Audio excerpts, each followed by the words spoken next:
Collage animation is one of those styles that actually requires a lot of preparation before you even start animating. Most of the time, these animations are built using existing flat images, and that's both the fun part and the difficult part of the process.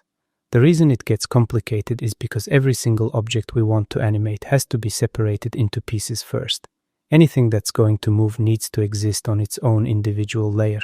For example, let's take this bicycle. We need to separate the wheels, the main body, and the seat into different layers. Normally, you could do all of this manually in Photoshop, but this time I want to show you how we can save a huge amount of time by using AI tools instead. First, with the help of NanoBanana, we separate the wheels from the body, then we isolate the body from the wheels. After that, we organize all the separated pieces properly inside Photoshop. As for the pedals, honestly, it's usually better to cut those out manually ourselves.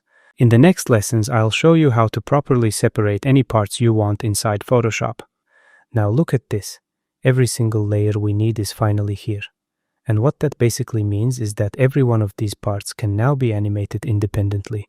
To be honest, this stage of the process is usually the moment where I feel like giving up every single time, because you literally can't skip even one detail. Everything has to be separated properly into parts. But even though the preparation process can feel repetitive and exhausting, it makes the actual animation stage so much easier and smoother later on.